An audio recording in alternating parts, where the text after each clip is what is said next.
kali ada titiknya, yaitu huruf ba.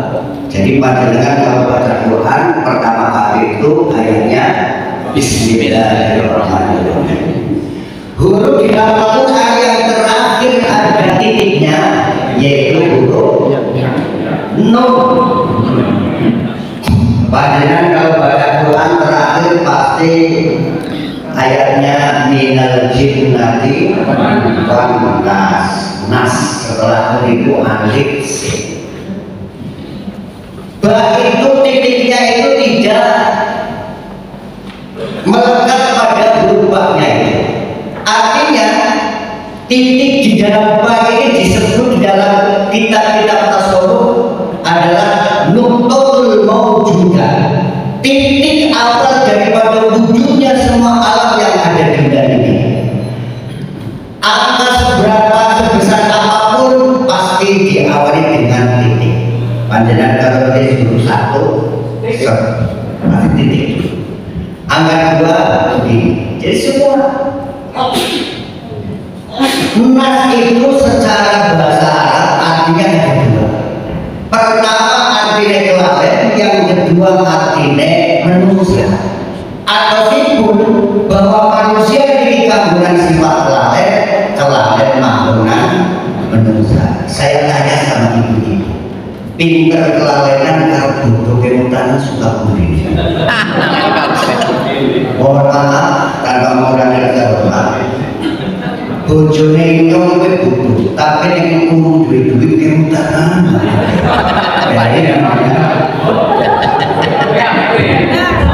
Ya artinya karena manusia ini kandungan sifat kelalen, maka salah satu faktor yang menyebabkan orang itu berbuat salah atau hilang karena sifat kelalen. 3 menit yang kedua.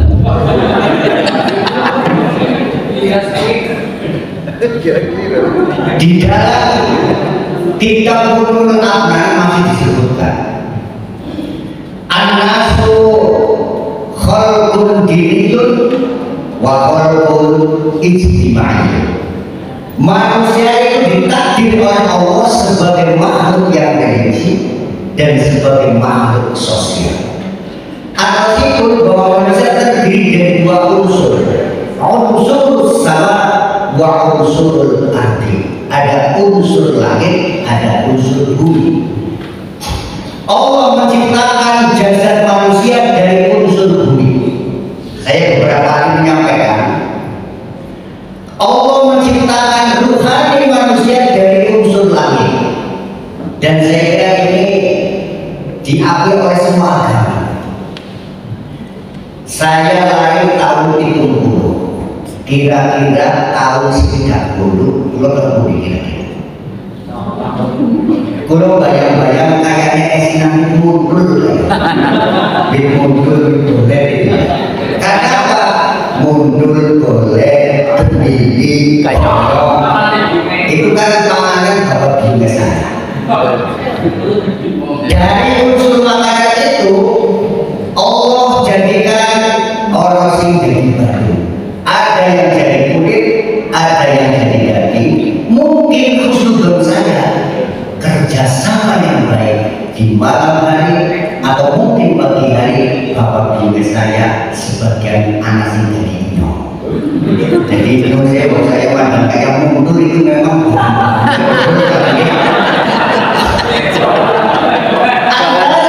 jasmani dan rohani untuk kelangsungan hidup ini membutuhkan suplai makanan.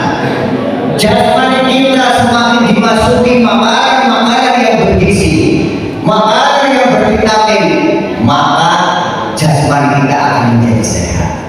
Sama rohani kita kalau dimasukkan makanan yang bergizi, takut kepada Allah, dzikir, sholat malam, ibadah, berbuat kebaikan, maka rohani kita akan semakin sehat.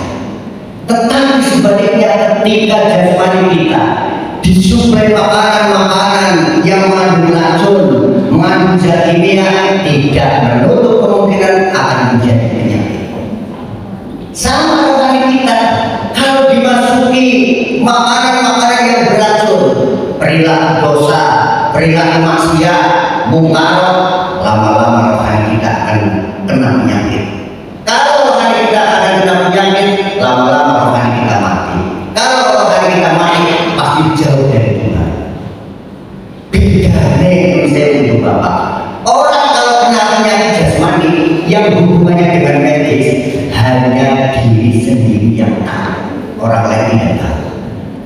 Pulau itu 1-3 bulan ini jadi apa yang istri saja tidak tahu karena saya tidak kasih tahu. Orang kalau penyakit jasmani hanya diri sendiri, orang lain tidak tahu.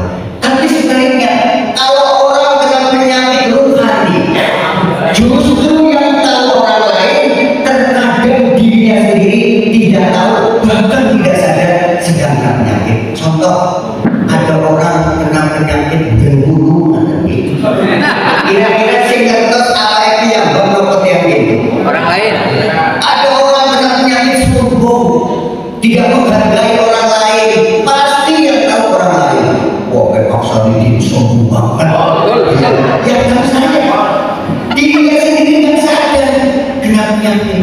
Maka inilah pentingnya kita bersilaturahmi dan berhalal bihalal. 3 menit terakhir. Kalau Idul Fitri itu pasti dari dulu simbolnya umat gitu ya. Saya mikir-mikir bahwa ya Idul Fitri sekarang tidak dilorong apa kayak gitu. Orang umat. Maka Imam Ghazali penulis kitab Ihya Ulumuddin, ad-du'a usalsun. Doa ada 3 macam. Ad-du'a bil qaul, ad-du'a bil fi'li, ad-du'a bil hal. Doa dengan ucapan, doa dengan kata-kata, yang ketiga doa dengan simbol. Ini yang hubungannya dengan arifan lokal, tradisi budaya suatu daerah, bangsa dan negara. Kupat itu simbol daripada doa. Kupat hidup itu lain daripada yang lain. Dalam kupat itu membentuk sedipan-sedipan.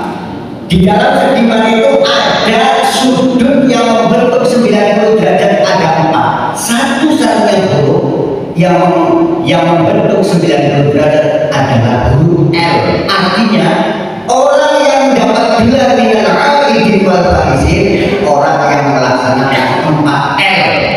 L pertama labur, L kedua lebur, L kedua luber, L ketiga, L keempat lebar.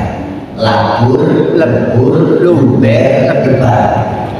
Labur itu artinya putih. Atau itu apa?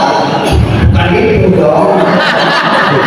Labur itu artinya putih. Dulu waktu kita kecil, kalau mau Ramadan mau hari Fitri, ayo pada berlabur kan artinya ayo kita memasuki bulan suci Ramadan, kita membersihkan diri, melabur diri, memutihkan diri dengan berbuat berbagai macam kebaikan. Ketika kita sudah labur bersih, kita akan memperoleh R yang kedua, ini menikah lebur oleh pangaburan Gusti Allah. Ketika kita sudah berikan lebur, ingat di hari raya Idul Fitri mendekati akhir Ramadan, kita yang diberi pemberian rezeki, kita berluber berbagi ke sana kemari. Maka alhamdulillah ini parcel datang dari sana sini. Saya Pak Haji Nawal tadi kiriman. Lebaran ini saya dapat kiriman 192. Alhamdulillah. Hari saya cukup gitu. Kan budaya kok gitu. Ini berbeda. Makanya kalau saya ibu bapak di hari raya Idul Fitri, tiang simpanan senang itu bocah sini. Memakan cukup ribu, mereka cukup ribu. Sing kami mau ngambil bocah tua. Dimesek dari orang batur, saya ketemu pakai orang sisa. Saya mencoba, saya kasih dulu, saya silaturahim, nggak ada yang kasih duit. Orang lagi, dia bocah sini di bawah mengarah duit. Dan saya ya. Jadi kalau anak-anak yang besar-besar, saya biasa belajar sama nyanyi. Dia mau persiapan baca orang dari bocah cilik. Dia dari bocah cilik.